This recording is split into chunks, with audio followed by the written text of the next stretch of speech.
Yeah. Hey, I'm back in my bag, I know they missing me. Ay. You know I go hard until they finish me. Ay. I wake up and grind, they try to limit me. Highway to heaven, you know we run high intensity. That's right. I'm back in my bag, I know they missing me. Ay. You know I go hard until they finish me. Ay. I wake up and grind, they tryna limit me. Highway to heaven, you know we run high intensity.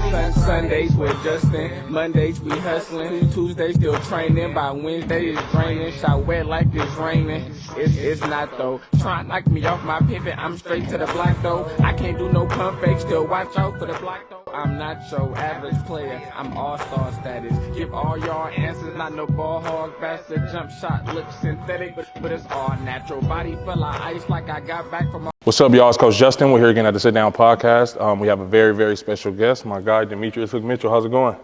Everything's fine. Pretty good, man. Thanks. First of all, I want to thank you for doing this with me. Obviously, something I've been trying to get done for a minute. Busy schedule, so I understand how it works. So let's go back a little bit, man. Tell us about young Hook, you know, where you were born and raised and everything, and how it was growing up for you in Oakland. As I look back, I mean, back then I wasn't, you know, when you're growing up, you know, you have no worries in the world. You just living your life. But right. You know what I mean, I had a pretty unique upbringing. My grandmother raised me. She took me from out the hospital. At the time, my mother was dealing with some personal issues, so my grandmother took me from the hospital. And once I left the hospital, I mean, I was raised by my grandmother and my grandfather. I believe it was a pretty unique experience because my grandfather my mother is my grandfather's only daughter. Got you. So, but she had 3 other children that they had left from Louisiana to come out here. Where do you fall in the age group? Are you the youngest? The youngest of my I'm your mom's kids? I'm the only child. Oh, okay. Yeah, so I was kind of pampered by my grandfather. I mean, you know, like, everything I wanted, he had at the house for me. You know what I mean, he built the court in the backyard. When you know it was pretty rough. I mean, at the time when I was born, you know, it was a big drug thing going out down in Oakland. I mean, Campbell Village. I mean, as we call it, in the bottom. So things start. I guess I don't know how to say it. I mean, drugs started to run rampant in my community. So started like overflow, huh? Yeah. So around what time is this, if you remember? This was in like the 70s. Okay, so this is right when it's starting to really pick up with the whole drug thing and yeah, the black community. Not really with cocaine, with crack cocaine at the time, because I believe everybody was ether basing at the time. But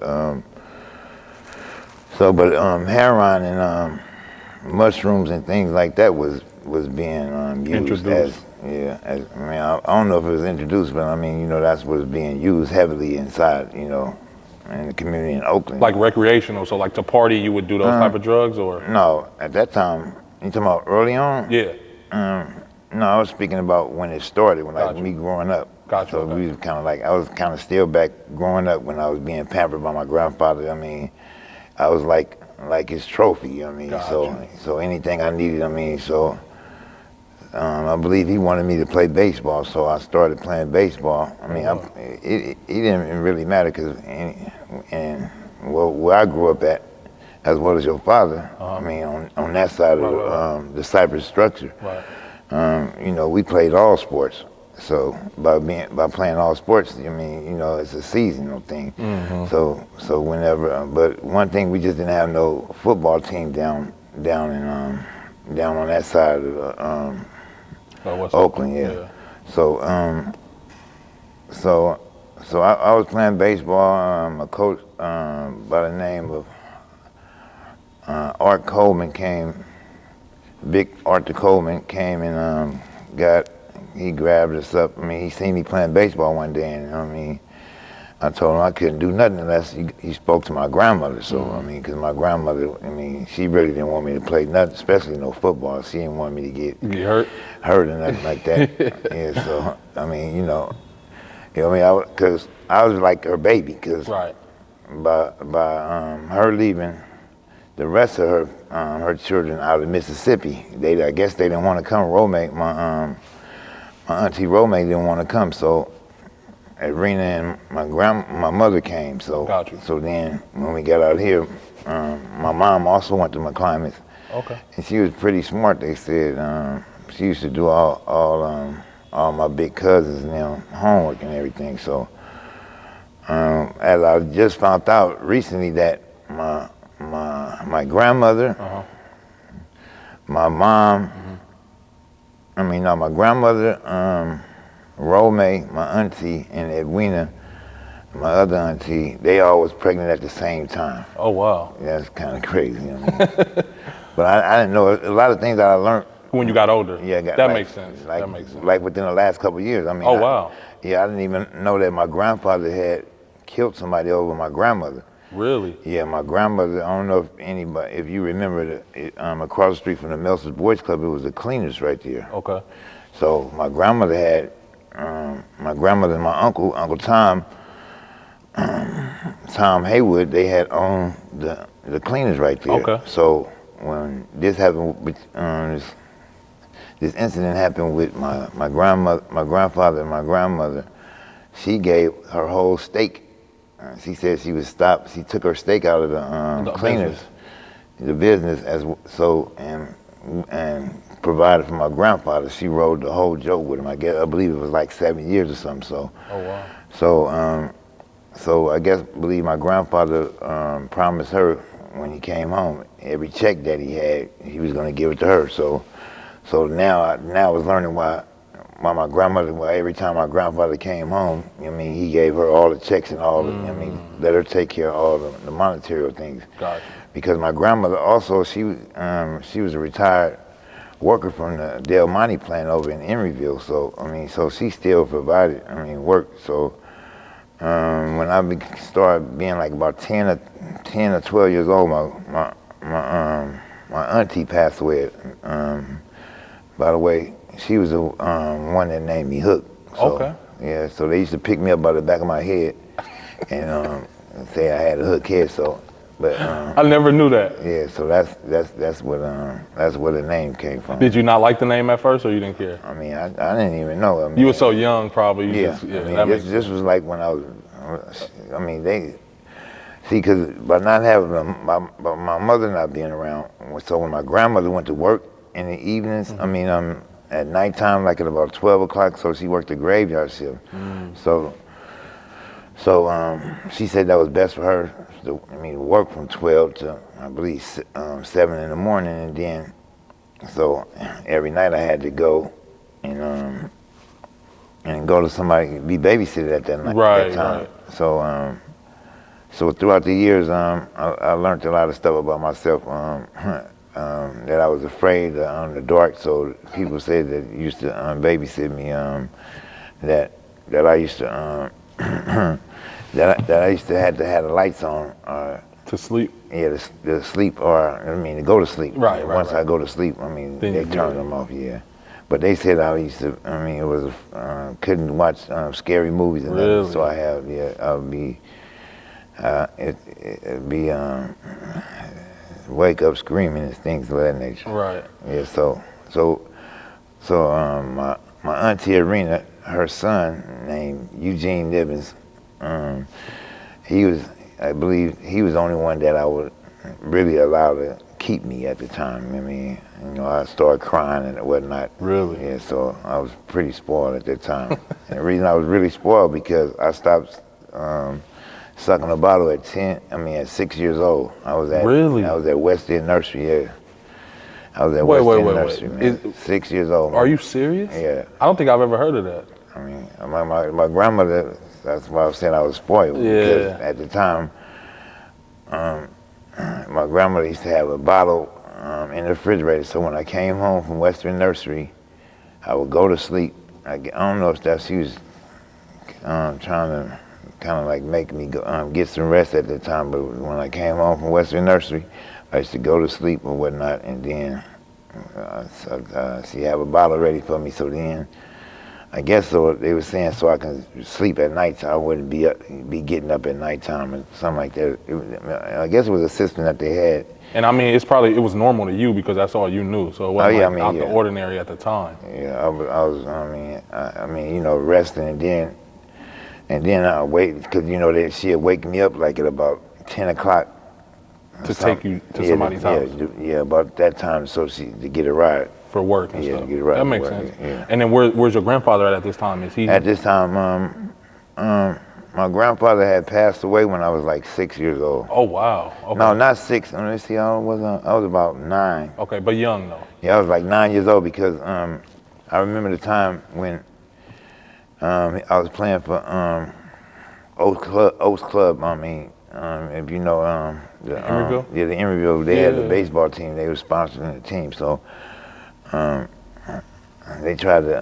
tried to give them. I told them that I was 10, but I was only 9 to play. But because other people was changing their birth certificates and so I mean, that's crazy. That was going on way back then. Yeah, but see, I couldn't do it because my grandparents and everything, they went straight by the book. They didn't allow that. They wasn't feeling that. No. That makes sense. That's the old school way, huh? Oh yeah. So how did you take losing your grandfather? You said y'all were really close. How was that for you? Was it tough for you? If you can remember. It was pretty tough. I mean, I got a real nice memory of a lot of things because I be reminding people of events that happened throughout our childhood. Things like that. I mean, you can ask Coach Mo. Coach Mo will tell you they'll tell you that I was like, go ask Hook. Right. He know. Because I was like the information. They go, what come on tonight? I tell them what things that came on tonight, or things that was in the newspaper. I had a collage in my room. I used to cut out books and all that and things of that nature back then. I had a collage of Africa in my room. Really? Yeah. So people used to come and be asking me a lot of questions. So you're kind of trained to remember certain things just off. I don't know. Just do it. It just happened.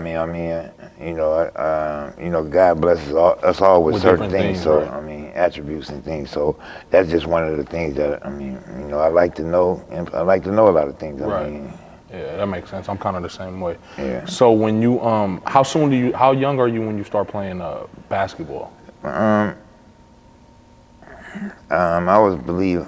started playing like about 8. Just like 9. playing for fun, but yeah, I was trying to emulate Houston Nathaniel.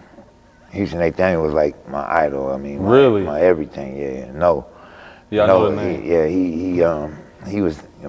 Everything I learned how to do everything behind him. So it was a couple events in my life that kind of I was real sad behind. One of the things was I go in order. Larry Parker, when he got killed, I believe we'll speak about him a little later.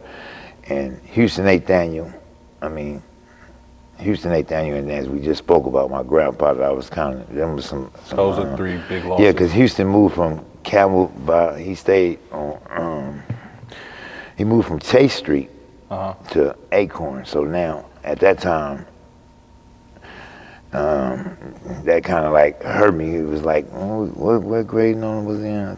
I believe he was in the 8th grade or something. So how much older is he than you? 1 year. Oh, that's it. Yeah. So he was like my big brother. So you guys were really close? Oh yeah. I used to be at his house every day, all day. My grandmother. Until they moved, I couldn't. That was too far to go, way up. You say way up, but that's really not that far. It's not that far, but as a kid, I know what you mean. Being, me knowing West Oakland. Yeah, as well as way up is because we didn't have no gangs, but it was a lot of street stuff going on. Yeah. So I couldn't be out. I had to, when the street lights came on, I had to be in the house. So as well as wherever I was in the house. If I stayed somewhere, I was in the house at the time the street lights came on. Right. Yeah. At this point, is mom in Oakland too? At this point, I believe my mom is. My grandmother was my mom. Okay. So that makes sense. So I call my grandmother Mama. Right. Okay. Just because the circumstances you explained. Yeah. At the time, see, my mom had me when she was in high school. She was at Mac. So my grandfather had this thing about he wanted his daughter to be different from all the people on the streets. I mean, not to be but some kind of way this slick dude named Gigi slipped up on my mom and she started being mischievous and things of that nature, as well as so at the time, see, I didn't even know that. I was thinking that Gigi was my father, but Lafayette Holloway was my father. I became to know when I got like 16 years old. So at this time I thought Gigi was my father because when my mother had me, my father, Lafayette Holloway, he ended up going robbing a jury parlor. So he ended up going to the federal institution way in Oklahoma. Oh wow! So that's where they had caught him at in Oklahoma. So they say he was a big jury heist. He used to steal a lot of jury. Him and Mr. Hodges. Oh, okay. Yeah. That's D.D. Hodges and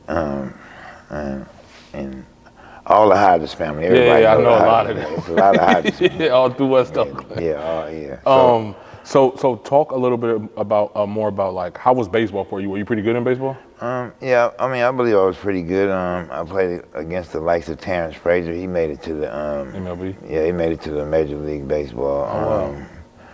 Steve Hosley, he made it to the league. Gene Denard, he coached for Tech right now. He was pretty much. I believe he was in triple or single A, but it was a guy named Ken. As well as Nick Lazaroff, father, they used to tell me, man, you keep on playing baseball, man. By the time you get 16, 17, you're gonna be in the league, because they was like scouts or some talented people, fathers in the neighborhood that watched a lot of baseball. So they knew you had it. Yeah, so what I used to do was I played everything. I pitched, played center field, I played back catcher. And I played first base. That was my first position was first base. That was because I was 9 years old, and so that was the only place that wasn't taken up, because I'm playing with 12-year-olds, so they already experienced. And as well as they've already been playing for the Right. the team for a long time. So you got to kind of get in where you fit in. Yeah, so the only spot was available was a first base. So at the time I was pretty good at 9 years old, so they was, okay, let's put him in, and we want to start him, and we're going to play him at first. I didn't have a problem with it. I could catch, and then I learned how to stretch for the body. He had to teach me all that and everything. But where did you learn how to play just the raw baseball, like in the Campbell Village? Houston Nathaniel. Got you, okay. But like I was saying, we used to play this thing called home run. So when you playing home run, they pitch you the ball back in the day. We had a field in the backyard, so it was open field, a walkway. So you hit the ball over 2 fences, that was a home run. You hit the ball over 1 fence, that's a triple. And everything else was live ball. Okay. So, how many, because I played baseball as a kid too, but I never could get enough kids to have like a real game. It was always only a few of us, and we just had to make it work. We had enough players to play.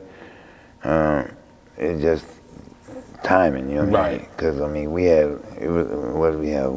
we have somebody on first. Second, it'd be that second to cover the whole infield, and then third base, and then we have 2 outfielders. So we had like 6 people. So you just improvise and make it work. 7 people, because we had a pitcher and a back catcher. That's pretty good though. Yeah, and then we can play. We had that many people ready to play, and then we had people who had winners. Oh wow! So y'all was really going at it. Oh yeah, and then you can play strikeout or whatever. A bunch of different games. Yeah, because all of us was like around the same age at the time. That's what's up. Because at the time when you was young, like it is now, you ain't finna be in the house just loping around. On that phone all day. On the phone, as well as we wasn't no iPhones and no phones that you could. what we did, we played till we can go in the house, and then because we already know once we get in the house, we're gonna have to take a bath, get ready for school tomorrow, or I mean, if it's the summertime, you got to get ready for vacation Bible school or something. Right. Or I mean, when you go in the house, the fun is almost over. So yeah, because we're gonna eat, take a bath, and then lay get down. ready for tomorrow. Pretty much whatever you gotta do. That makes sense. Yeah, because you know what I mean. We was kids. I mean, we ain't had to do nothing but just just be kids. Yeah. Man, life was amazing back then. I mean, because I don't see how the kids now, I mean, is not active. I mean, but I understand why they're not active as we were back then, because I mean, you know, we can have toys in our room, and that'd be enough for us. I mean, we'll play with them or play. I mean, we'll make a game, a toy, make a game out of anything. Right? Yeah. No, that's a fact. As well as when a couple of brothers used to try to patent their home runs up, because you know when the home run is whoever had the most home runs. So by the end of this the season. I mean, because like I was saying, we played seasonal, so we playing baseball, doing baseball season. Got you. So when the summer is over, whoever had the most home runs win. Oh, so you guys would actually keep the stats and everything? Yeah, we keep how many home runs. Oh wow, that's crazy. Yeah, that's dope though. As well as people, whoever around, we'll know how many everybody around us have. Who's in the lead or whatever. So that's dope though. That's dope. So what age was it again? Did you say when you started hooping? It was like about 10. Oh, around that time. Yeah, but I was like I was playing, you know, every recess we was playing. Right. Every lunch, every time every chance you get. Yeah, we'll play and during the in elementary we'd be playing because after school program we had a guy named Jack. I mean, he used to as well as then it was after Jack it was Tillis. They used to coach the team. I mean, so you had to play on the team, but back then it was not. You played for your school. I mean, Prescott had a team, and Cole, so on and so forth and whatnot. So we all used to play at Bush Ride. I mean, our Prescott team did, and then like the summer team played for the ONBL at the time. It was a league called the ONBL. I mean, that was the beautiful league in the world to me. I played in the ONBL was around when I played too growing up, but it's not around no more. But yeah, it was around when I was born in '91. Okay. So yeah, it must have just ended then, because I wouldn't believe that it was still there, because I remember a lot of stuff started. A lot of leagues. I mean, leagues stopped being. I think it stopped around the time I got to high school. Like around the time I got to high school, I don't remember it being. Unless if it was, we weren't playing in it. Yeah. Because I remember the ONBL used to be. Even the good AAU teams that travel, we still play in the ONBL in the summer. Yeah, you know what I mean? Like we still got it in. And see, that's where it stopped at, because we didn't even. It wasn't no AAU. Only, I believe it was the AAU. Rick Lynch and Gary Payton, dad, Mr. Mean. They had a team, but Gary Payton. I was wondering how he had so many trophies. He was playing AAU with Rick Lynch and them, and I didn't even know that he had been playing. They had been traveling and everything, but you know. You and GP around the same age, huh? Yeah, I believe he's 1 year older than me. Though. Okay. Yeah, Coach Mo. When I interviewed Coach Mo, he spoke about the battles y'all used to have with your team versus their team. Mr. Coach Dwight, he came up with a team called the High Five. I'll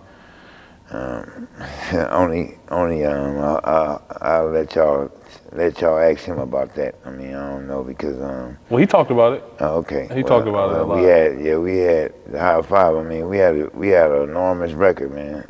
We didn't lose that many games. Nah, he talked highly. He said y'all was getting after. Y'all wasn't that big either, huh? Y'all was a small team. It was only had like 5. The reason it was really the High Five because we only had 5 players. But y'all was scrappy, huh? Oh yeah. He told a story about when y'all played I want to say a team out like in Moran or something.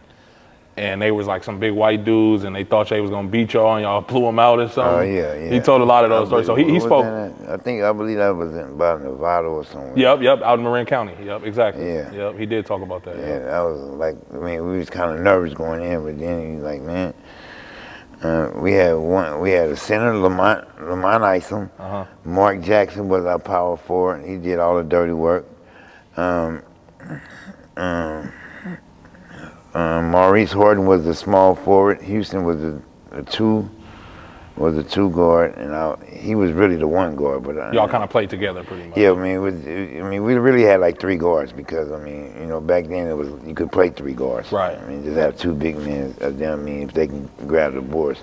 But we one thing about us, we trapped the whole game. Yeah. We pressed the whole game. We pressed the whole game. I mean, that's the one thing Mo tell us. Turn them.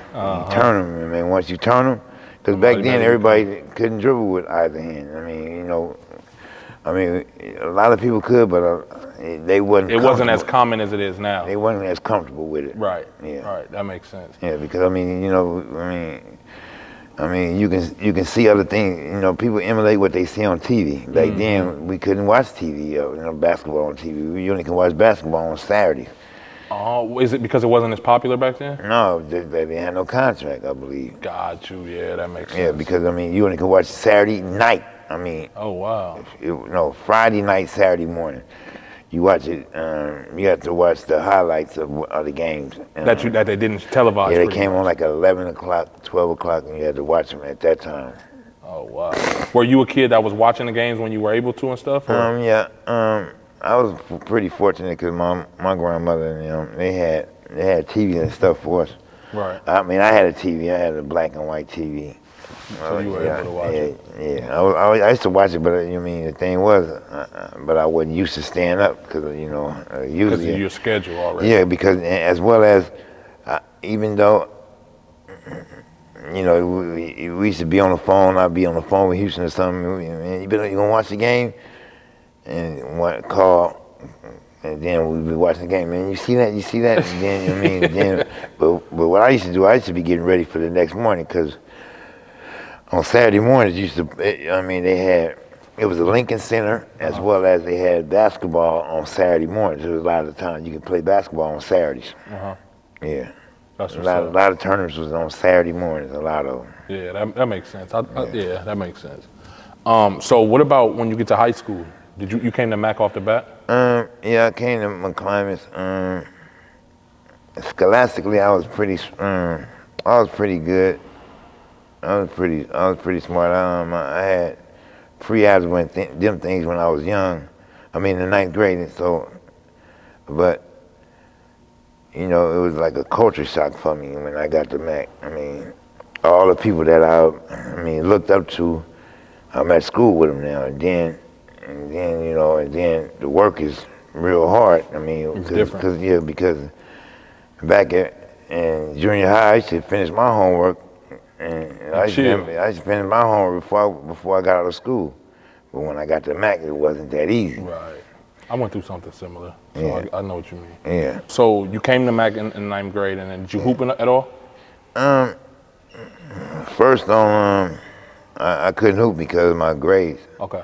I kind of like the first semester of school, I kind of messed up. Right. Like I said, the coach stopped me. Then I don't believe I was ready for that pre-algebra.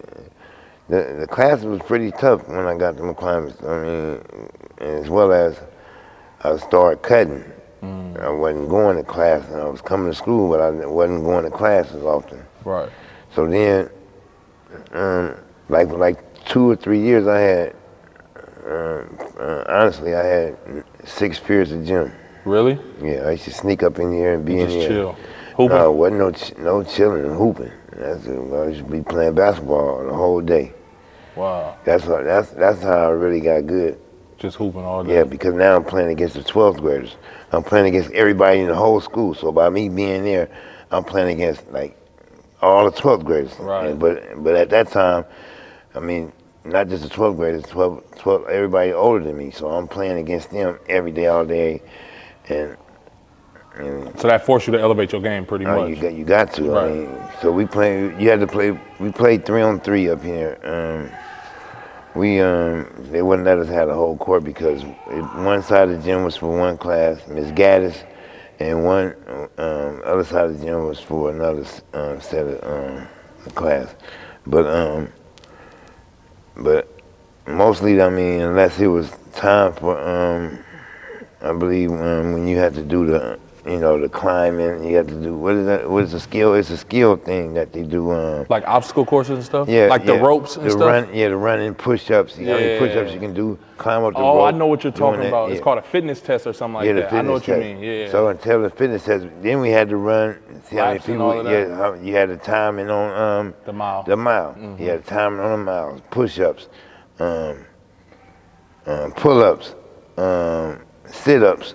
That was a big thing back then that we had to do. I'm talking about that was mandatory, but then right after that was over with, we go right back. I mean, we go right back to playing basketball. Yeah. As well as badminton too. Oh, I love badminton, man. Yeah, I love badminton also. I'm raw at badminton. Me too. I haven't played in years though. My first high school, we used to play a lot at PE before I came to Mac. I know how to get down. I know how to make. I know how to dig the ball out the ground. Right. Yeah, I'm pretty nice at it too, man. I used to take it serious at PE. Oh man. One thing about when you play against Houston Nathaniel, man, it's competitive. Yeah. As well as, I mean, because the quiet, I mean, I don't know if y'all know about the Nathaniel family. All of them is smart. I'm talking about all of them. I'm talking about I believe all of them was valedictorian of their class. I mean, for real. I mean, I'm talking about for real. I went here with a lot of them too. From Mo, Pat,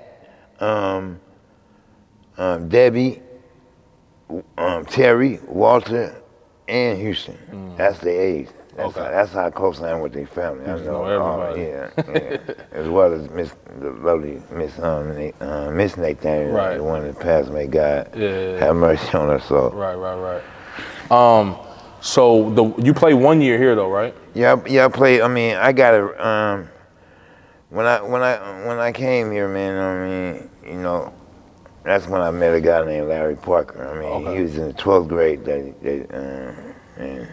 And you were in? I was in the 9th grade. Okay. So when I got here, I was in the gym, and then they was trying out for the team. He actually made the team, but the coach said that he didn't want him on the team because he felt that he was selling drugs. At that time, it wasn't even no crack cocaine being sold till later in that year.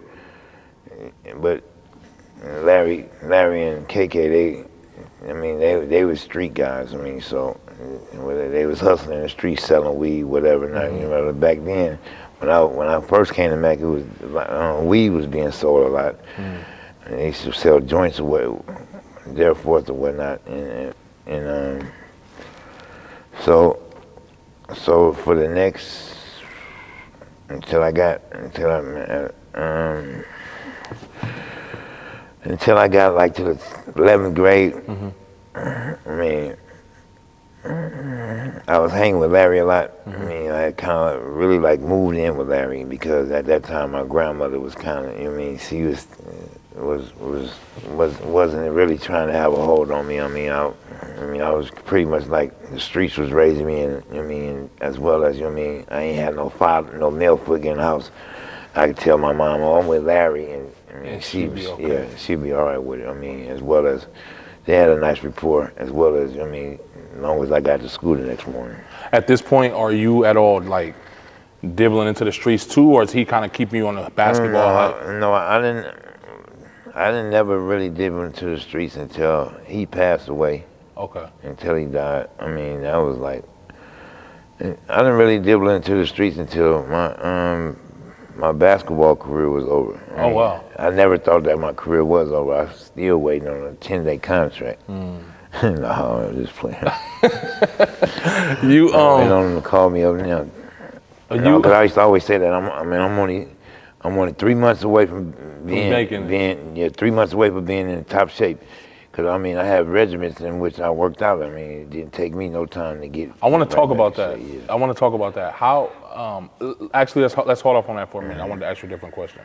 When you so when you're running under Larry, is he like? It's interesting to me that you say Houston Nathaniel, and then you mentioned Larry, but they're not that much older than you. But are they like more mature, or is it like? A lot of people is more mature because back then you hung with people older than you. See, that's why people would think that that's why I knew a lot of stuff, because I hung with people older than me as well. So when my peers was there, I was kind of like more advanced and stuff. So you were kind of teaching that back to them. I mean, you had the ability to if you wanted to. Back then, a lot of things wasn't taught, because I mean you had to experience them. I mean, because because things certain people couldn't do. You know, they say I came off the porch. When you came off the porch, that means in the streets. Yeah. You in the streets now. I mean, a lot of people didn't come off the porch back then, or they came off the porch late. Or a lot of people that makes sense. Played basketball late. I mean, they didn't get advanced in basketball. I mean, a lot of people was nervous to play basketball back then. Mm-hmm. Yeah. When you the year you did play, you guys won the championship, right? No, we didn't. We got knocked out by I believe we was the most talented team, but one thing about our team is that they get nervous a lot. Like most of the players on my team were scared of Lil Durrell. At the time, Lil Durrell was running 69 Village. Oh, I know. Yeah. So Lil D, I mean, they call him his name Lil D, but they call him. I mean, his name Lil Durrell, but they call him Lil D. Yeah, so Darryl Reed, right? Yeah. So I mean, and he was. I mean, he was. What did that have to do with the basketball team? I mean, no, because I mean, back then they played basketball. I mean, as well as he built us. When I played for High Five, one I don't know if Mo talked about this, but when we was at 82nd Center, Lil D had to come rescue us one day because we had got into it in the championship game up there, and Lil D came. Larry called Lil D, and Lil D came in and rescued us. Make sure y'all got out of there safe. They wasn't letting us out. What? We was locked in the weight room, man. I'm trying to tell you, they wasn't about to let us out. That's crazy. Yeah, because the guy went and got a gun. We still, we was like 15, 16 and under, 10th grade, 10th and under. Yeah. He went and got a gun. It was a grown man? No, it was another kid. Yeah, we all kids, true. I mean, he went and got a gun. That's crazy. Because he fouled me, and then I just picked him up and slammed him, threw him up in the air. And then, that was one thing about, I mean, I had a little temper. I mean, when I started doing certain things, well, people didn't like it. And then they started trying to not allow me, undercut me, push me from the back, push me out of bounds, all type of stuff. So you had to protect yourself. Yeah, I mean. That makes sense. And then as well as I had the people to to protect myself with, because Larry then was at the games, and then I wasn't using that to my advantage. But you had. I mean, but a lot of stuff I had to let go as well as I mean, I picked and choose my battles, because I didn't want things to escalate, because I mean, everybody had guns back then too. Yeah. Big guns. Right, that makes sense. Yeah. So at what point did you get like super athletic? Were you always hella athletic, or did it come later in life? I mean, I was like I say, I was emulating everything Houston Nathaniel did. Gotcha. So I was everything back then. See, he was more advanced than me. He was around a lot of people. He used to do wall touches and everything. Sitting on the wall, like we sit in a chair, be on the wall like that. Yeah, so we doing that. He used to be doing that back then. I was like wondering about that, and then next thing you know, that was a little thing that he did, but we used to play basketball so much. I mean, we didn't really have to do no wall sits. I mean, because we played a lot. I'm talking about we played a lot of basketball back then. I can imagine, because I played a lot growing up, so I can imagine. Yeah, I'm talking about we played, like I told you, I played, that's an hour, 6 periods of gym, that's an hour. Each period? Each period, so like 45 minutes, I played for 45 minutes, and then I played at lunchtime. Then non-stop, as long as you can hoop, you hoop. Then after school, I went and practiced, or played. I played for somebody. When I didn't play for Mac, I played for the boys club. And when I didn't play for that, I had played for Pep's Go in Berkeley at Yap. I mean, I played in that, so it was a lot. I played. I believe I was the first person to play play for the pro-am. Now they be having high school players playing the pro-am. I was believe I was the first one. I was starting for Pep Gold in the pro-am. In San Francisco? Yeah, in high school. Was it still at Kezar? Yeah, it was at Kezar and Petrel Hill. Oh wow. Yeah. So you I believe I was the first one starting out of high school. That's what's up. Yeah, then because Gary didn't even do it, and he was pretty much highly talented. I mean, as well as I believe Jason didn't even do it. He may have done it, but they didn't start doing that till like. When you say Jason, you mean Jason Kidd, right? Jason Kidd, yeah. Right. So when you and Houston are doing wall sits, is that like nobody's telling you guys, or? No, we ain't got no coach, no trainer or nothing. We just doing them on our own. Damn, that's interesting. As well as we used to walk around all day during school in leg and ankle weights. Really? All day. What So when was it? How old were you when you first dunked? At that court down there on that end, I dunked. I believe at the last day of school in my 10th grade year. For real? I know you went crazy, huh? No, because everybody knew I could dunk, but I couldn't. Get it down? No, my hands were so small. So I used to get up, I used to be up over the rim all the time, but I just couldn't, it just couldn't make the dunk. I remember Coach Mo talked about that in his interview. He said one day you came up to him and was like, Coach Mo, I could dunk, and he didn't believe you, and then you went up and dunked it. Yeah. Do you remember how old you were when you got your first dunk in the game? Man, that summer. Yeah. Once you got it once, you probably, it was just over. I mean, it's just one thing about God blessed me with. God blessed me with the ability of timing. I mean, so when that ball came off that rim, I could just cinch with the ball. I mean, because one thing I used to do, No told me, man, you do a lot of rebounding, give people the ball, rebound, and then you start telling where the ball gonna come off at, and then you can see how people shoot. If they shooting hard or they shoot straight, the ball gonna come off fast. Yeah. So what we should say is the first person up the elevator first. Was he super athletic also? Oh yeah, he man, I'm telling you, I emulated everything he done. So. But I mean, people can do that work that y'all doing, but not everybody can. Some of that is God-given also. Oh yeah, I mean, it's God-given, but I mean, but also it's timing, as well as, I mean, but that's also a gift, though. Yeah, but one other thing that I had more than people, I had heart and courage to do things that other people wouldn't do it. I mean, I knew people that was more athletic than I was, but they didn't have the heart or the courage to do it because, I mean, like jumping over a car or anything like that. I mean, that was, me and Antonio Davis was coming home from practice one day, and he said, I bet you can't do it. I said, how much you want to bet? And that's when that happened. But see, I was jumping over cars before I could dunk. Just to do it. You know what I mean? It was just a bet. That's crazy. Yeah. How big was the first car you ever jumped over? I believe it was a Cadillac. It was a Cadillac right here, walking down, what is that, Linden Street. We was walking down Linden Street from practice one day at JV. And he said, I bet you can't jump over the car. And I said, I bet you I can jump over the car. And then when I jumped over, this is what made me know I could jump over the car, because I jumped over the front of it, right? And they said, you was over the top of it. I said, huh? And then I said, it felt like it. Then next thing you know, I just started doing it, getting paid to do it. That's crazy. And then later on that year, I started, in the mall, you ever been in the NB Mall? And Z-Man's anything? I used to touch the ceiling on the mall for outfits. Z-Man. I think I heard about this. Yeah, I used to touch the wall, the top of the ceiling in the mall. And people would pay you to do that? No, I do that in Z-Man, and I touched this thing, and he gave me a couple outfits. Damn.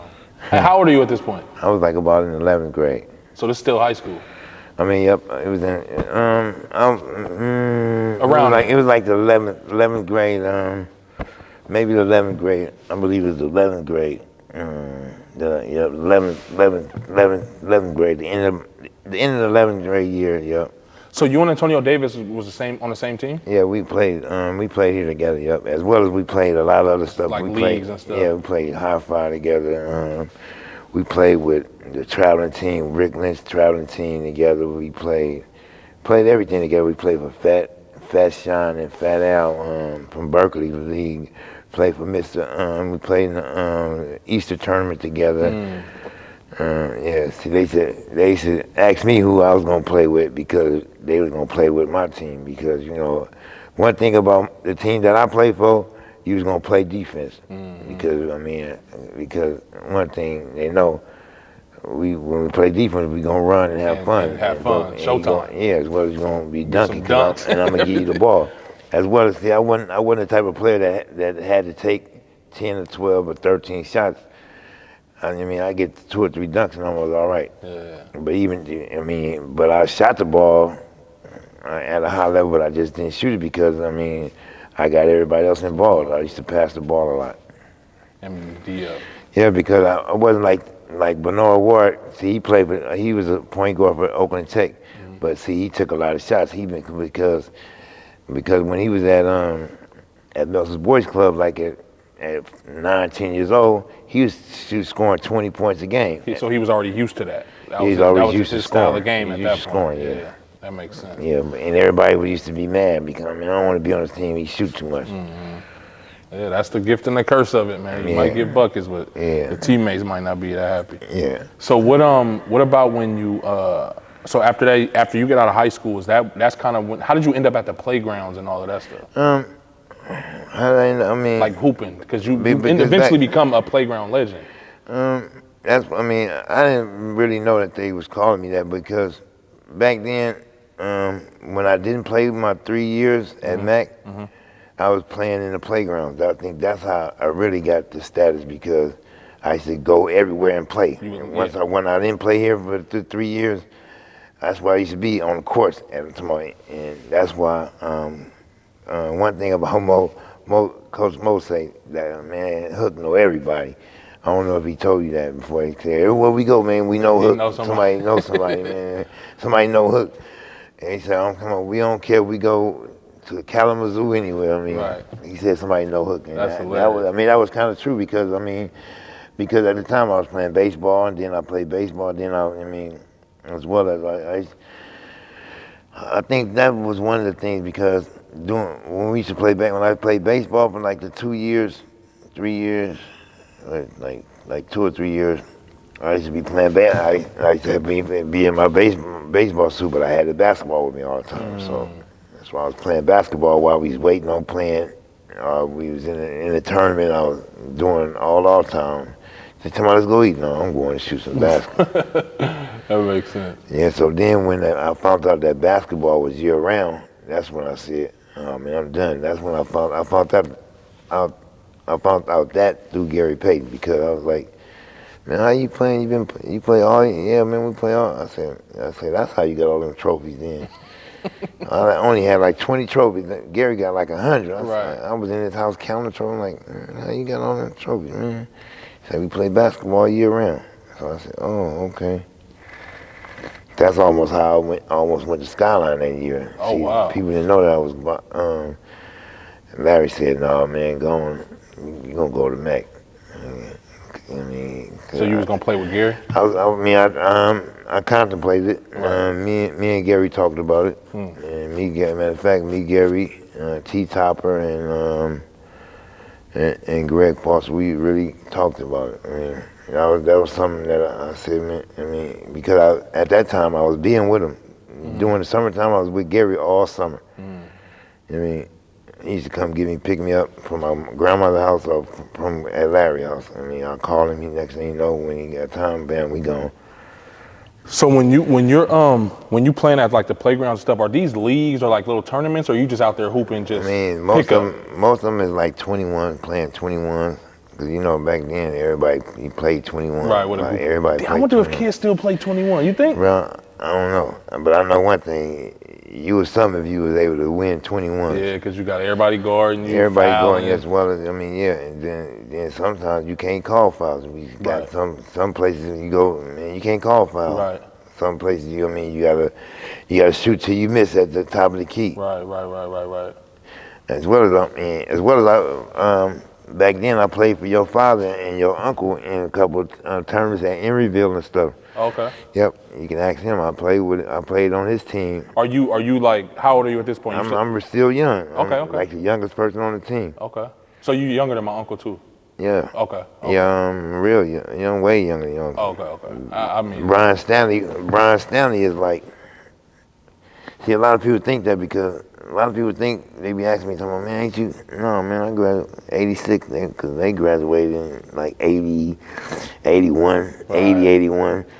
But I mean, that's because I ran with them. And I played with them. With the and older I played cats, playing with them, and I was actually at that time I was playing. I was the smallest dude on the team, but I was played with them. Got you. That makes sense. As well as they had like a little team called the Supersonics down on that side of the cyber structure, in which I mean, like all the people that didn't make the Craig Smith, I call him Cranky Little. He made a team called the Supersonics because a lot of the players didn't get a chance or breaks and didn't go to college and that. But then a lot of them was still good. They loved basketball. Right. They played. I mean. And then, so what happened? How did the infamous like minivan dunk happen?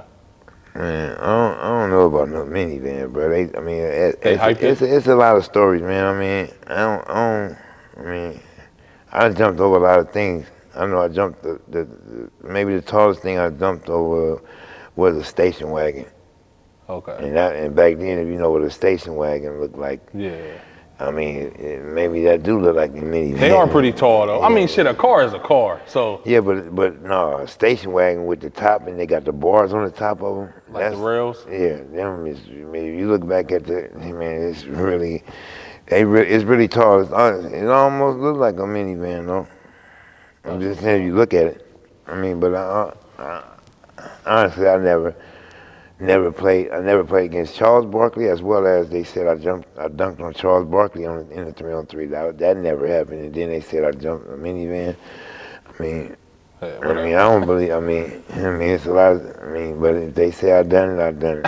I feel you on that. So when at what point did you start to realize like, damn, I'm a big name? Is it way after the fact or in that moment? Yeah, it was after the fact because I mean, a lot of people, I never thought that I was. I mean, because like I say, I mean, if you ain't talking about Houston Nathaniel, this guy that emulated and played, and he started 3 years of varsity and only played 1 year of varsity. So if you ain't, and Patrick Clardy and Ken Winters and Ed Carver and all them, they started 3 years of varsity. I never started that many. Right. Yeah.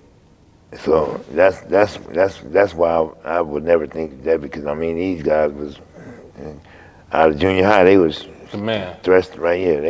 They played varsity. Right. And not just played, they started. Right. You just ain't. You got to be something to start varsity. So how old were you when Larry passed away? And can you talk about what happened? We can speak about what happened. How old was I? Believe I was I 20? Okay. I believe I was 20. Was I 20? So you were out of high school though. That's kind of what I was just getting at. Yeah, I was in my second. No, I may have been 7. I was 20 because I was in my third year of junior college. Okay. And were you playing in junior college? Oh yeah, Where'd you go? I went to Contra Costa. Oh, okay. Yeah,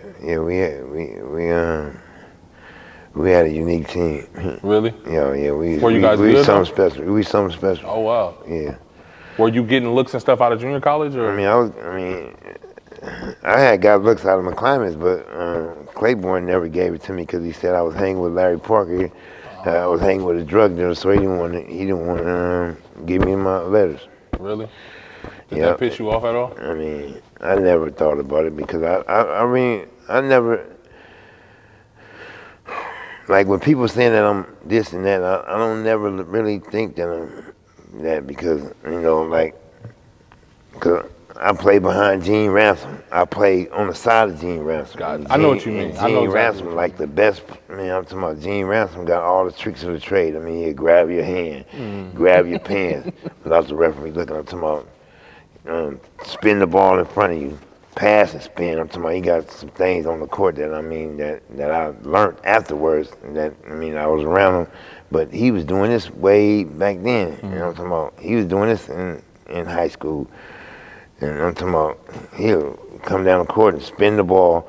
And it hit the side of the backboard, and then it'll spin in. I'm just saying. I know what you mean, like on the layup and stuff. Yeah, because that's how big his hand was. But I'm just saying, as well as I mean, you had to learn. Touch too. And as well as I mean, it's a lot of things that go into that. That's a fact. And, like I didn't develop a jumper till I couldn't beat this dude named Terry Burns out of Berkeley High. So I was with him. A year. Last year. The year. Well, I was with TB. I just couldn't beat the dude in basketball. I mean, we used to have a shooting contest. I couldn't beat him. So I started practicing. That's working. That's good though, man. I think you need that sometimes. Yeah. So by the time but I could shoot, but then I get nervous at them last shots. I'd be nervous. He ain't never nervous. Then point in time when he wouldn't miss, just like my Michael Jordan. I mean, all Michael Jordan that we call Scotty. His name was Scotty Thurman, but it's Scotty Thurman up out of Oakland Tech, out of North Oakland. And I'm talking about the year that in '86 he didn't play basketball. He didn't go to school. He had messed his knee up or something, right? So that whole year he only had four videotapes of Michael Jordan. So every day he watched all them tapes every day. So he emulated every move that Jordan had. So that's why I say my Michael Jordan, because he walked like him, moved like him, that's funny. First steps like him. I'm talking about everything, and he was 6'5". Yeah. So I mean, I emulated stuff after him. Right. I mean, one thing God blessed me with, what I believe, is that like he taught. I mean, he showed me that I can, like even with dunking. Everything that somebody could do, I could do a 360 with it. So that's what I did. Everything that a person do, you just one-upped it, kind of. I just do it 360 with it. If a dude try to windmill, I do a 360 with a windmill.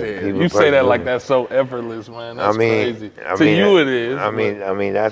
That's why I said God blessed me with the ability to do it. I mean, as well as that's why I used to have learned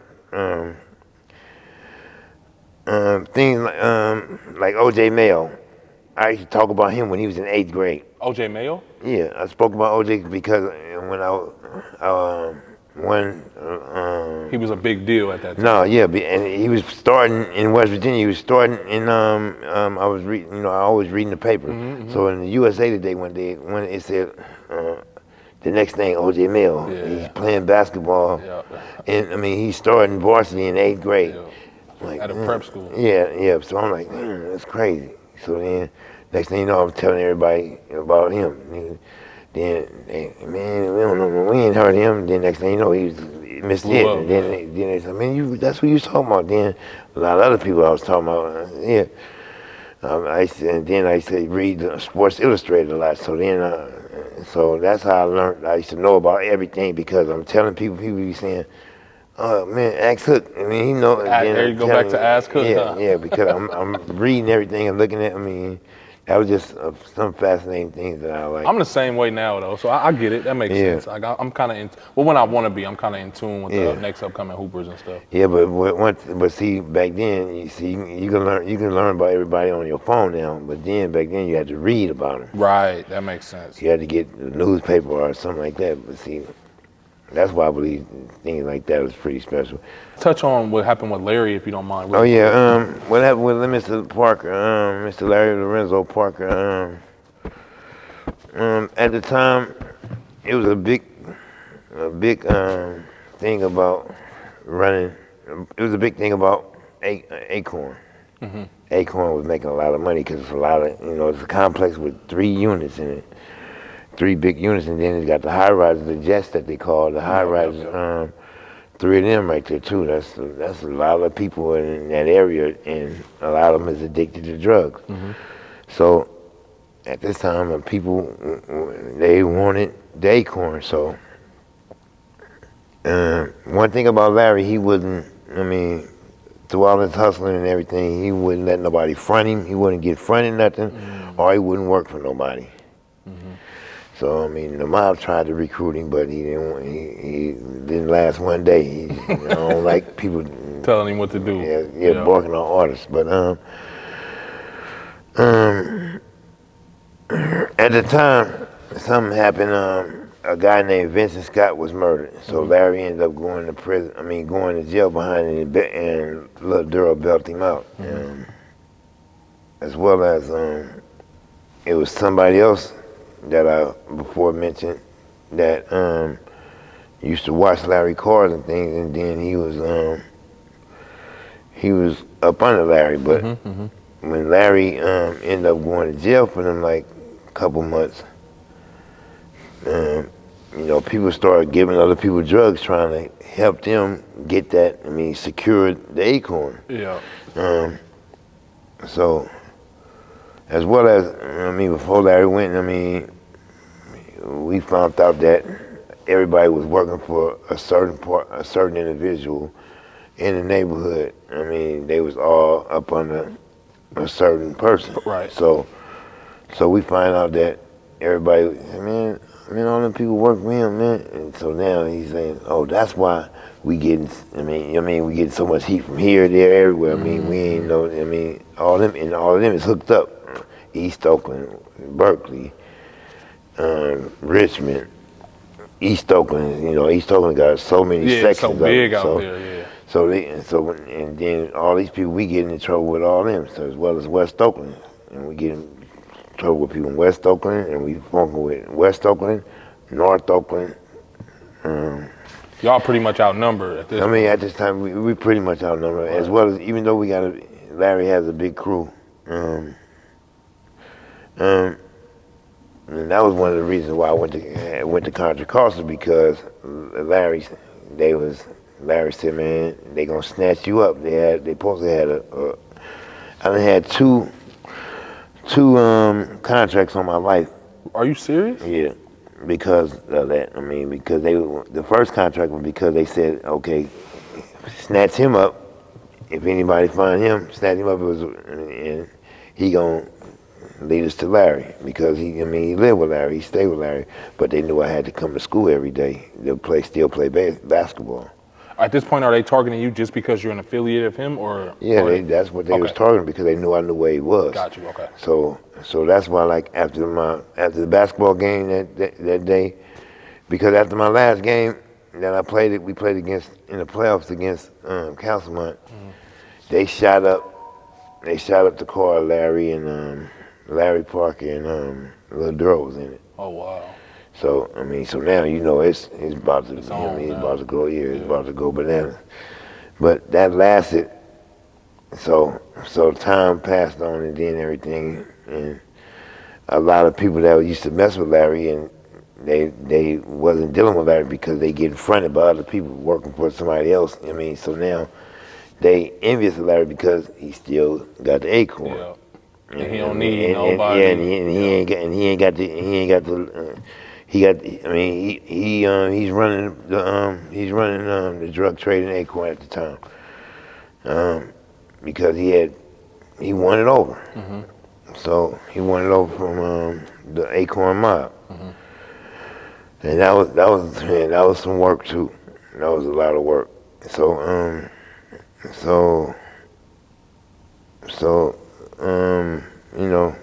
Time passed, and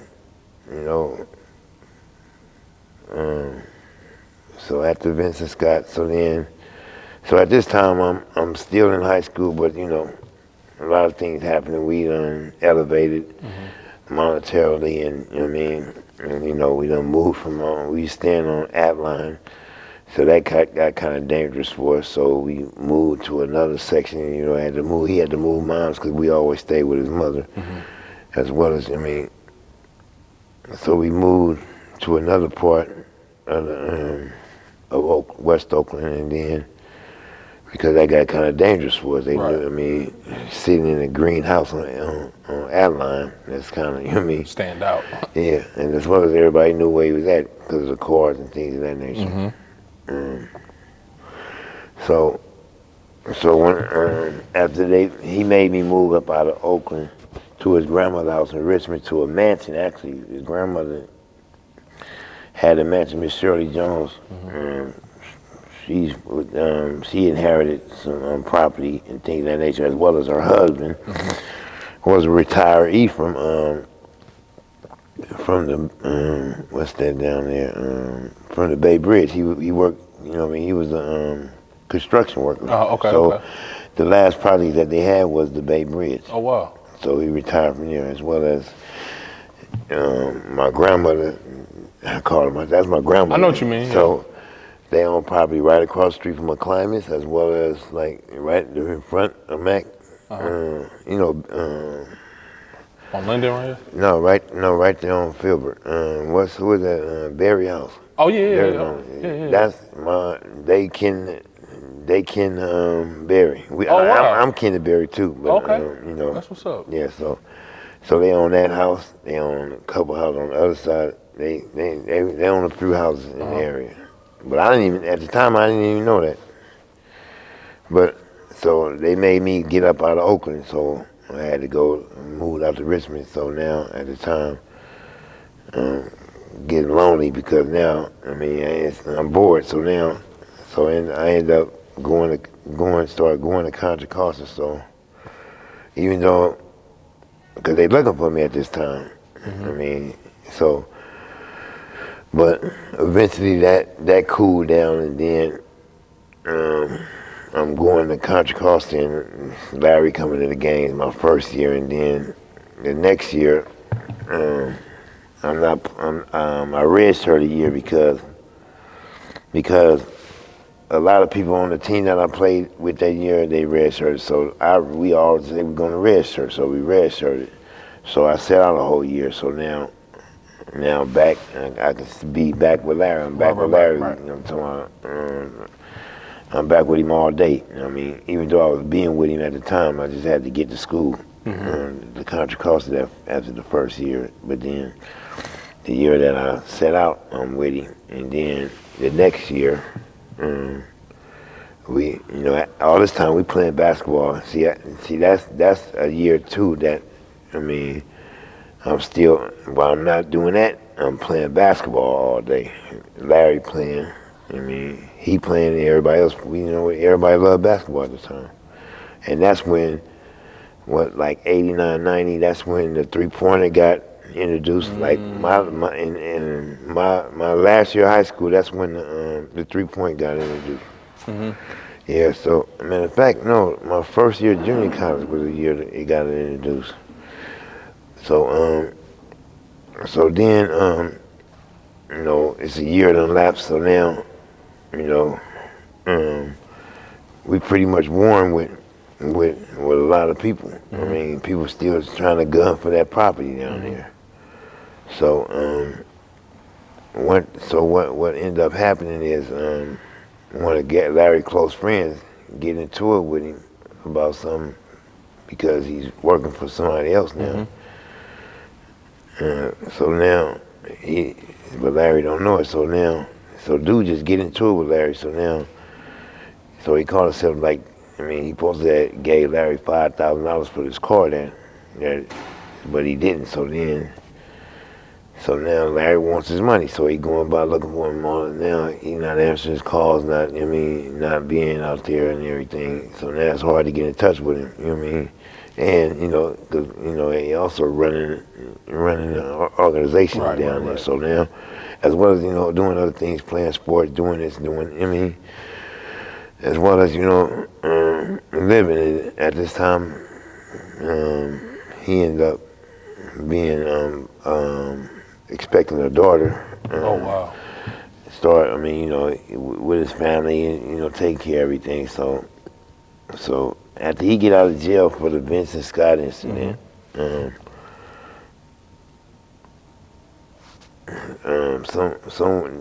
somebody I just previously mentioned, he done moved in. Now he's trying to take over the Acorn. Got you.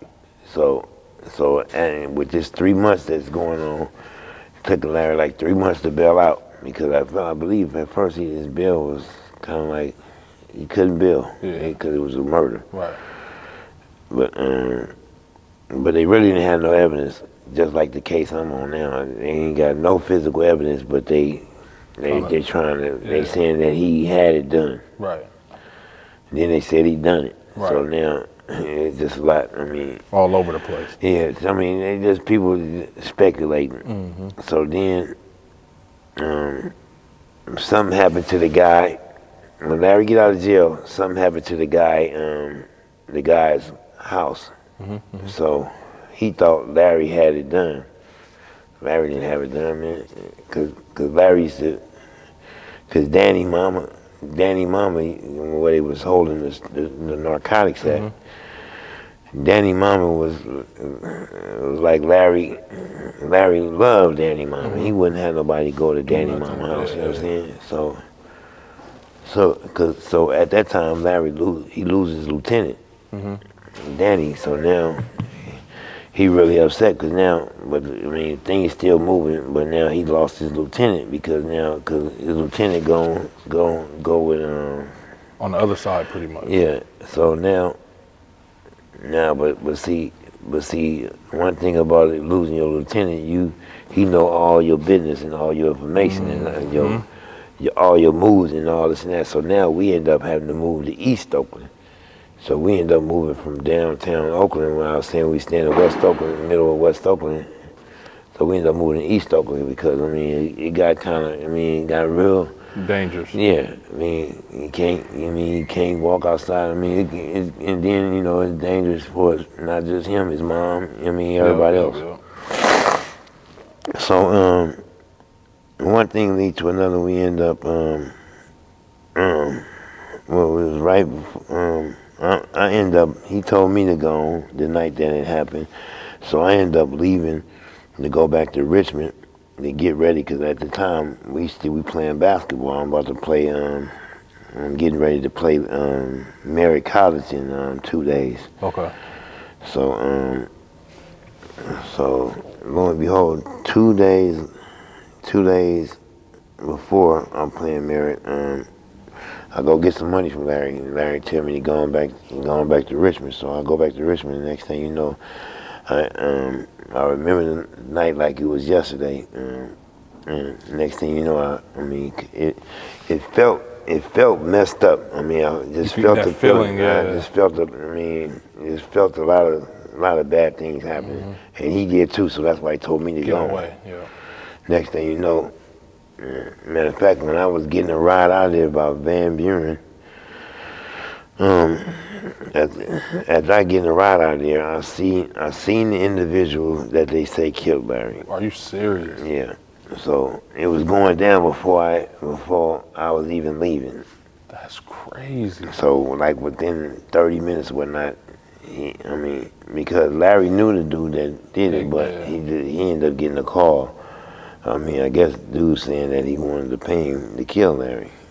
Oh, wow. Yeah, so it was, so soon as we drove out the thing, I seen the individual, but only seen him one time before.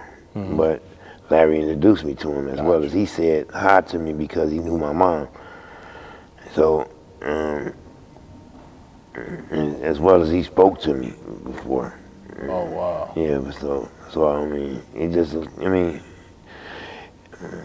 guess it was time for Larry to go. Right. So, that night, then 2 days later, I dedicated the game to Larry, and I ended up scoring like 47 or 49 points against Merritt College. I went crazy up at Merritt College that night, man. I was it was an emotional game. I can imagine. Yeah, because it was like I lost a lot of myself when Larry got killed that night. As well as I gained a lot too. I had to stand up. I had to stand up and be a man from now at that time because anything I needed, Larry had it provided for me. Right. I didn't have. I ain't had to do nothing. Right. As well as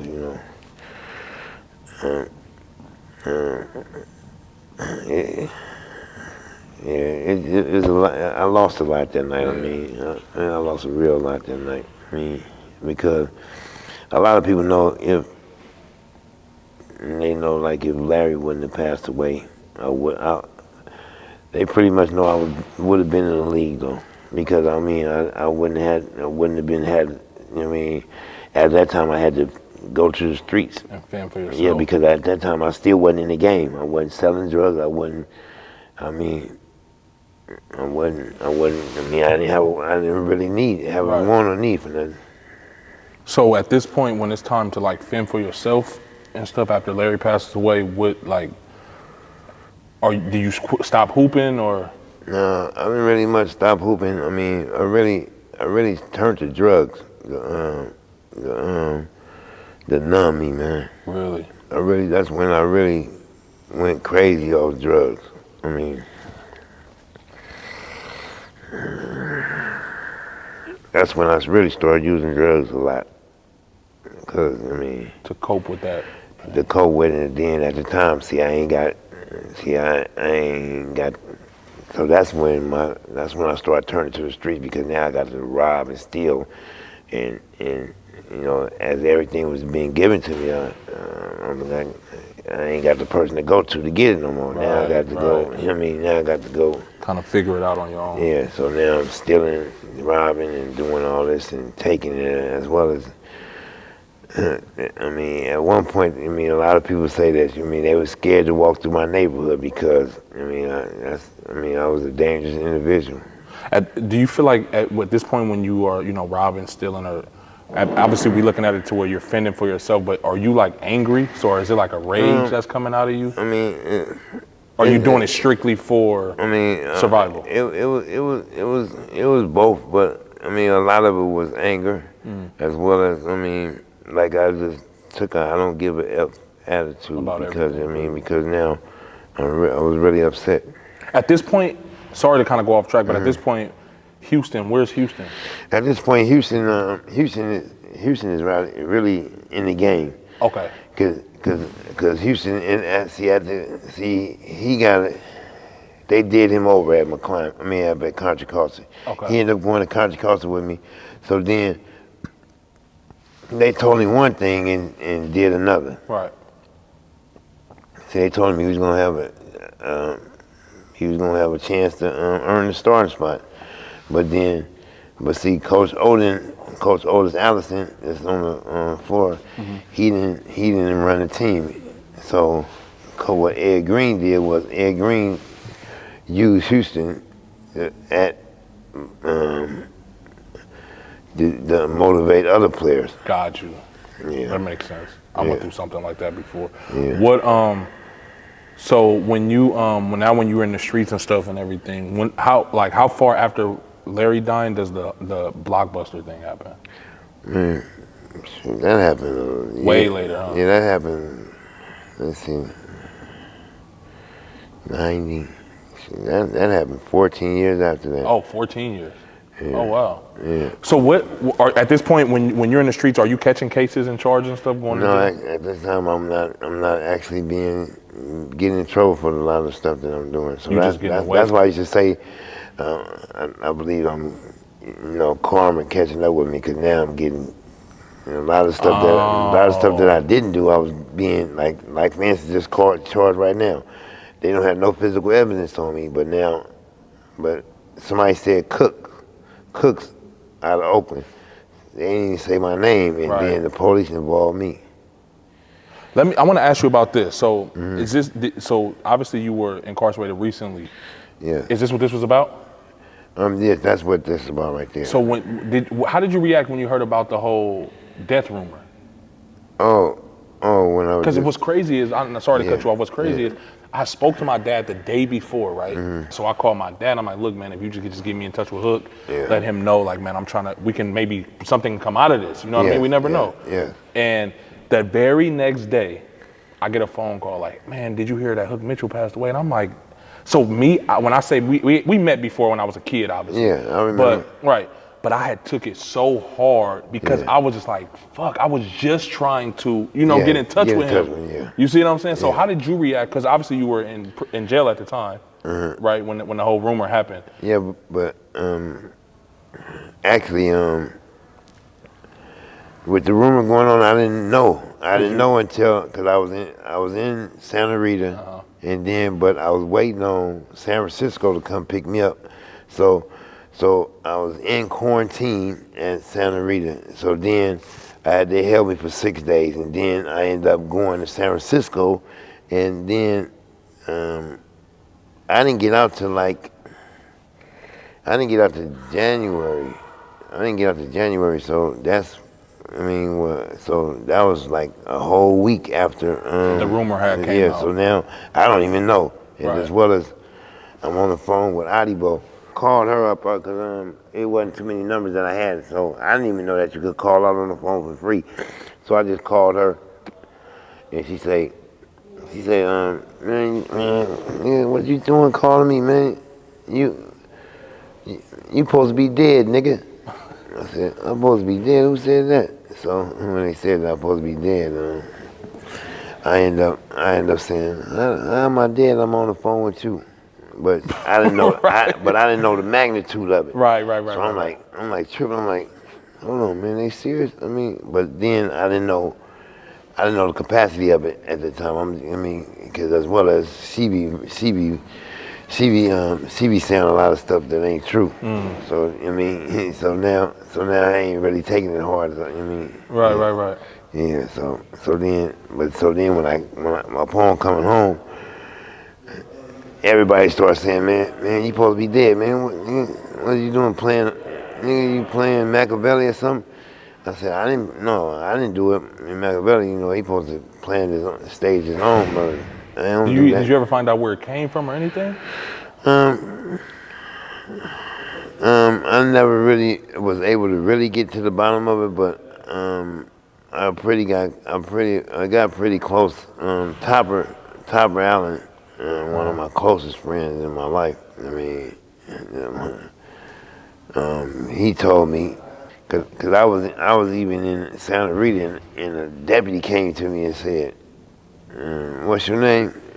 And, like, how you don't know my name? I'm thinking, but at the time I'm not knowing what was going on. Right? Yeah. So now I'm like saying, my name.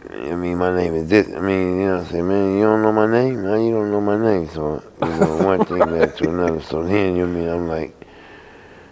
So then I say, yeah. So when I said yeah, then he got on, he said, hold on 1 second. He got on the phone and said, yeah, that's him. But I didn't know until I came home, and that was like about 2 weeks later, that when I talked to him, like, he said, yeah, man, they saying you did. And I said, man, that was me. Had the deputy come to your cell. I was like, man, bro, you got that much for you? got people coming to my cell and all that? That's crazy. That's crazy. So, man, that when I found out, that threw me off, man. Yeah, it kind of, when I got to my neighborhood, when I got about Campbell Village, a lot of stuff, I was like, man, it's crazy, man. But then I really found out, A lot of love out here. yeah, about how much people care for me. Right. It was real crazy, man. Right. I was like, man, I ain't know all the stuff. I ain't know that many people cared about me. Then I really accepted my status, as they say. The legend. Yeah, the That's legend. dope, though. See, I ain't really know. I downplay a lot of stuff when a lot of people say it, even when people say, is you? And I say, no, that's my cousin. Sometimes I be, but then, that's how I've been all my life. Like, I never was, try to, be humble, man. Yeah, I can tell. I work at being humble a lot, yeah. Before we wrap up real quick, obviously today was the first time you found out about the Golden State Warriors putting your name on the floor. How does that make you feel? That got to be more love for you. I took pictures of it, so that's the first time I even took some picture of something on my phone. Oh wow, that's dope. I really don't even take pictures about stuff, but I was like, let me take a picture of it. That's dope. Yeah, I guess it ain't sunk in yet. Right. I guess it ain't sunk Right. in yet. I mean, it's a big deal though, man. It's a brand. Literally, this yeah. floor hasn't even been played on yet. Yeah, They just no. finished the floor a couple weeks ago. Yeah, I believe that it's gonna be something special. I believe. We're trying, man. We're trying to bring it back. Yeah. Well, man, again, I want to say thank you for getting this done. Yeah, I appreciate you, man. Yeah, obviously telling your story. I know, Yeah. you know, it's kind of out there already, but just hearing it from your, Yeah. like before we go, let's talk about the documentary real quick. How was that? How did that get put together? And stuff? Were you a fan of it? Were you not? Like, What happened was at the time I was in jail and I was in jail for the Blockbuster thing. Okay. And they said that I heard about they told me how it came about was because the New York Times did a thing saying that the real all-star is doing time in jail. So then when they said that, it was like, so then they came to interview me then, but at the time I was writing every day. I was writing about my experience in jail. You know what I mean? That's one thing that I do. I like to write and I like to train a lot. So by me doing all this, he was like, man, this can't be happening. So he called up there and asked the sergeant and the deputy, and he said, man, is this stuff going on? Because I sent out the stuff that I was doing. I was playing basketball, I was doing everything verbatim. And he was like, I said, man, yeah. They said, yeah, he's doing more than that. Right. So one thing led to another. He ended up going to calling contact in Sacramento. And they had crossed the X's and dotted the I's, and then they made it happen. That's dope, man. Yeah, but then I never would have thought that a person would come in. I mean, and it's at a time that I'm really not. I mean, I'm really not accepting my status as a legend. I mean, but that was one of the things that kind of like Validated it for you. Yeah, kind of validated it. That's dope though. That there's still stuff happening to this day, like what we just talked about. Yeah, still that, and then other stuff like even the unfortunate news that we just. Oh yeah, I discussed. mean that too, as well as I mean, like even when kids say "ain't you," when Right, like little kids, yeah. like people don't be like, you know what I mean, because I mean people really, I mean, You're somebody. yeah, I mean You God, know what I God, I mean we all somebody, but God allowed some of us To get stand out a little bit. yeah a little more than others. Makes sense. You're a real humble dude, man. Not saying I expected I different. mean, no, I mean, just like yourself. I mean, I was speaking about you in a capacity. I mean, but I didn't really know. Right. That makes sense. Well, man, like I said, I want to say I appreciate you again, man, for coming down. And Oh, yeah, I appreciate anything I can you, do man. going forward, man. I want to I got some other stuff I want to talk to you about. It won't be tonight because I got to deal with this, but Okay, I I'm understand. gonna make sure we exchange numbers so that way I can, Okay.